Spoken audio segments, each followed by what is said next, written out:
Hi అండి. అందరికీ నమస్కారం. Welcome to my channel. ఈ వీడియోలో ఏపీ ప్రభుత్వ పెన్షనర్లకు ఇప్పుడే భారీ శుభవార్త అయితే అందింది. కీలక సమాచారం విడుదల. దీనికి సంబంధించిన పూర్తి వివరాలు ఈ వీడియోలో తెలుసుకుందాము. వీడియో అయితే ఎక్కడ కానీ స్కిప్ చేయకుండా ఎండ్ వరకు చూసేయండి. అప్పుడే ఇన్ఫర్మేషన్ పూర్తిగా అర్థమవుతుంది. అలాగే వీడియో చూస్తున్న ప్రతి ఒక్కరూ లైక్ చేయండి ఫ్రెండ్స్. ఈ వీడియోని తోటి పెన్షనర్ మిత్రులతో అయితే షేర్ చేయండి. కొత్తగా మన ఛానల్ చూస్తున్నవారు ఇంకెవరైనా సబ్స్క్రైబ్ చేసుకోకపోతే వెంటనే మన ఛానల్ అయితే సబ్స్క్రైబ్ చేసుకోండి. సబ్స్క్రైబ్ చేసుకోవడం వల్ల నేను చేసే ప్రతి ఒక్క వీడియో మీ వరకు రీచ్ అవుతుంది. ఇక ఆలస్యం చేయకుండా వివరాల్లోకైతే వెళ్ళిపోదాము. ఫ్రెండ్స్, ఇక విషయానికొచ్చినట్లయితే ఆంధ్రప్రదేశ్ రాష్ట్ర వ్యాప్తంగా వివిధ ప్రభుత్వ శాఖల్లో సుదీర్ఘకాలం సేవలందించి పదవీ విరమణ పొందిన వేలాది మంది గౌరవనీయుల పెన్షన్‌లకు ఇప్పుడే అందినటువంటి ఒక అతి ముఖ్యమైన మరియు అత్యంత కీలకమైన సమాచారాన్ని ఇప్పుడు మనం పరిశీలిద్దాము. రాష్ట్రంలోని విశ్రాంత ఉద్యోగుల ఆర్థిక స్థితిగతులను ప్రభావితం చేసే విధంగా ఆంధ్రప్రదేశ్ హైకోర్టు ఇచ్చిన ఒక సంచలన తీర్పు కారణంగా పెన్షనర్ల నెలవారీ ఆదాయంలో ఒక కీలక మార్పైతే రాబోతోంది. ముఖ్యంగా ఏప్రిల్ 2026 నాటికి చాలామంది పెన్షనర్ల ఖాతాల నుండి జరుగుతున్న ఒక భారీ రికవరీ ప్రక్రియ అధికారికంగా ముగియనుంది. సో, దీనివల్ల మే 2026 నుండి మీ చేతికి వచ్చే నికర పెన్షన్ గణనీయంగా పెరిగే అవకాశం స్పష్టంగా కనిపిస్తోంది. అసలు ఈ పెన్షన్ కమ్యుటేషన్ అంటే ఏమిటి? దీని రికవరీ ప్రక్రియ ఎందుకు జరుగుతుంది? మరియు ఈ రికవరీ ఎప్పుడు పూర్తవుతుందో ప్రతి ఒక్క అంశాన్ని మనం చాలా లోతుగా మరియు వివరంగా చర్చించుకుందాము. సాధారణంగా ఒక ప్రభుత్వ ఉద్యోగి తన పదవీ విరమణ చేసే సమయంలో ప్రభుత్వం వారి భవిష్యత్తు అవసరాల కోసం ఒక ప్రత్యేకమైన ఆర్థిక సౌకర్యాన్ని కల్పిస్తుంది. రిటైర్మెంట్ తర్వాత ఉద్యోగికి వచ్చే నెలవారీ పెన్షన్‌లో కొంత భాగాన్ని, అంటే గరిష్టంగా 40% వరకు ఈ పెన్షన్‌ను అమ్ముకొని దానికి సమానమైన ఒక భారీ నగదు మొత్తాన్ని లంప్ సమ్ అమౌంట్‌ని ఒకేసారి పొందే వెసులుబాటు ఉంటుంది. దీనినే సాంకేతికంగా భాషలో కమ్యుటేషన్ అని పిలుస్తాము. ఉదాహరణకు ఒక పెన్షనర్‌కు నెలకు రూ. 40,000 పూర్తి పెన్షన్ రావాల్సి ఉందని అనుకున్నట్లయితే, వారికి పిల్లల వివాహాలకు లేదా సొంత ఇల్లు కట్టుకోవడానికి ఒక్కసారిగా పెద్ద మొత్తం అవసరమైనప్పుడు, వారు తమ పెన్షన్‌లో 40% కంటే దాదాపుగా రూ. 16,000 నెలవారీ పెన్షన్ నుంచి ప్రభుత్వానికి వదిలేసి, దానికి బదులుగా లక్షలాది రూపాయలను ముందే తీసుకుంటారు. ఇలా అయిత్ అయితే ఇలా ముందుగా పెద్ద మొత్తంలో నగదు తీసుకున్న ప్రతిఫలంగా ప్రభుత్వం ఆ పెన్షనర్‌కి ఇచ్చే నెలవారీ పెన్షన్ నుంచి తాను ముందుగా ఇచ్చిన సొమ్మును వడ్డీతో సహా, అంటే ప్రతి నెల కొంత మొత్తంగా మినహాయించుకుంటుంది. ఎంతైతే కమిట్ చేస్తామో ఆ అమౌంట్‌ని. దీన్నే కమ్యుటేషన్ రికవరీ అని పిలుస్తారు. ఆంధ్రప్రదేశ్ రాష్ట్ర నిబంధనల ప్రకారంగా ఈ రికవరీ ప్రక్రియ అనేది 11 సంవత్సరాల 3 నెలల పాటు, అంటే సరిగ్గా 135 నెలల కాలపరిమితి వరకు నిరంతరాయంగా కొనసాగుతుంది. ఈ నిర్ణీత కాలం ముగిసిన వెంటనే పెన్షనర్ తాను తీసుకున్న అప్పును పూర్తిగా తీర్చివేసినట్టుగా పరిగణించబడుతుంది. ఆ క్షణం నుండి ప్రభుత్వం ఆ రికవరీని నిలిపివేసి సదరు పెన్షనర్‌కు మళ్ళీ పూర్తిస్థాయి పెన్షన్‌ను పునరుద్ధరిస్తుంది. దీన్ని రెస్టోరేషన్ ఆఫ్ పెన్షన్ అని అంటారు. కానీ ఇటీవల ఈ రికవరీ వ్యవధికి సంబంధించి ఒక పెద్ద న్యాయపరమైన చిక్కొచ్చి పడింది. ఇది పెన్షనర్లలో గందరగోళానికి దారితీసింది.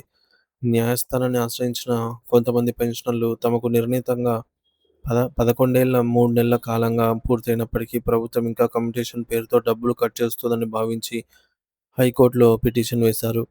ఈ వివాదంపై విచారణ జరిపిన హైకోర్టు రిట్ పిటిషన్ నంబర్ 24824లో ఒక తాత్కాలిక స్టే ఆర్డర్‌ని ఇచ్చింది. ఆ కోర్టు స్టే కారణంగా నవంబర్ 2024 నుండి ఏప్రిల్ 2025 వరకు, అంటే సుమారుగా 6 నెలల కాలం పాటు ప్రభుత్వం పెన్షనర్ల నుంచి చేయాల్సిన కమ్యుటేషన్ రికవరీని పూర్తిగా నిలిపివేసింది. దీనివల్ల ఆ 6 నెలల కాలంలో పెన్షనర్లకు ఎటువంటి కోత లేకుండా పూర్తి స్థాయి పెన్షన్ వారి ఖాతాల్లో జమ అయింది. ఇది అప్పట్లో వారికి పెద్ద ఆర్థిక ఊరటనిచ్చింది. అయితే కేసు తదుపరి విచారణలో ఏప్రిల్ 2026 నాటి ఉత్తర్వుల ప్రకారంగా హైకోర్టు గతంలో ఇచ్చిన స్టే ఆర్డర్‌ను రద్దు చేస్తూ తుది తీర్పును వెలువరించింది. ఈ తీర్పు ప్రకారం ప్రభుత్వం గతంలో నిలిపివేసిన 6 నెలల బకాయిలను తిరిగి రికవరీ చేసుకునే చట్టపరమైన అధికారాన్ని ప్రభుత్వానికి ఉందని స్పష్టం చేసింది. దీంతో మే 2025 నుంచి ప్రభుత్వం మళ్ళీ ఆ ఆగిపోయిన రికవరీని ప్రారంభించింది. సో, ఇక్కడే పెన్షనర్స్ ఒక ముఖ్యమైన విషయాన్ని గమనించాలి. ప్రభుత్వం మానవతా దృక్పథంతో ఆలోచించి ఆ 6 నెలల బకాయి మొత్తాన్ని ఒకేసారి కట్ చేస్తే పెన్షనర్లు ఆర్థికంగా ఇబ్బంది పడతారని భావించి, మరి ఆ బకాయిలను 12 వాయిదాల్లో వసూలు చేయాలని నిర్ణయించింది. దీనివల్ల మే 2025 నుండి మీ పెన్షన్ స్లిప్‌లలో 2 రకాల కటింగ్స్ కనిపిస్తున్నాయి. మొదటిది మీ సాధారణ నెలవారీ అకామిడేషన్ రికవరీ. రెండవది గతంలో కోర్టు స్టే వల్ల ఆగిపోయిన 6 నెలల బకాయిలకు సంబంధించి అదనపు వాయిదా. ఈ 12 నెలల అదనపు వాయిదాల ప్రక్రియ అనేది సరిగ్గా ఏప్రిల్ 2026 నాటి పెన్షన్‌తో ముగిసిపోతుంది. అంటే మే 2026 నుండి పెన్షనర్ల ఖాతాలో ఆ అదనపు రికవరీ భారం ఇకపై ఉండదు. ముఖ్యంగా ఎవరికైతే ఈ 11 సంవత్సరాల 3 నెలల సాధారణ కమ్యుటేషన్ కాలం కూడా ఈ ఏప్రిల్ 2026తోనే పూర్తవుతుందో వారికి మే 2026 నుండి డబుల్ ధమాకా లాంటి శుభవార్త అందుతుంది. ఎందుకంటే వారికి సాధారణ కోత మరియు అదనపు కోత 2 ఒకేసారి ముగిసిపోయి చేతికి పూర్తి నికర పెన్షన్ అనేది అందుతుంది. ఒకవేళ మీరు గతంలో తక్కువ మొత్తం కమ్యుటేషన్ తీసుకొని ఉంటే మీ రికవరీ ఇప్పటికే పూర్తయి ఉండవచ్చు. అటువంటి వారికి ఇటువంటి ఇబ్బంది ఉండదు. కానీ ప్రతి పెన్షనర్ ఇప్పుడు చాలా అప్రమత్తంగా ఉండి తమ పే స్లిప్‌లను నిశితంగా పరిశీలించుకోవాలి. మీ స్లిప్‌లలో కమ్యుటేషన్ రికవరీ, అడిషనల్ రికవరీ లేదా అరియర్ రికవరీ అనే పేర్లతో ఏమైనా కటింగ్స్ ఉన్నాయా అని చెప్పి చెక్ చేసుకోండి. ఒకవేళ ఏప్రిల్ 2026 దాటిన తర్వాత అంటే మే 2026 నెల పెన్షన్‌లో కూడా ఈ అదనపు రికవరీ గనక ఇంకా కొనసాగుతుంటే మీరు వెంటనే స్పందించాలి. అటువంటి సమయంలో మీ పరిధిలోని ట్రెజరీ కార్యాలయం లేదా పెన్షన్ జమ అయ్యే బ్యాంకు లేదా డీడీఓ కార్యాలయానికి తప్పకుండా వెళ్లి అధికారులను సంప్రదించాలి.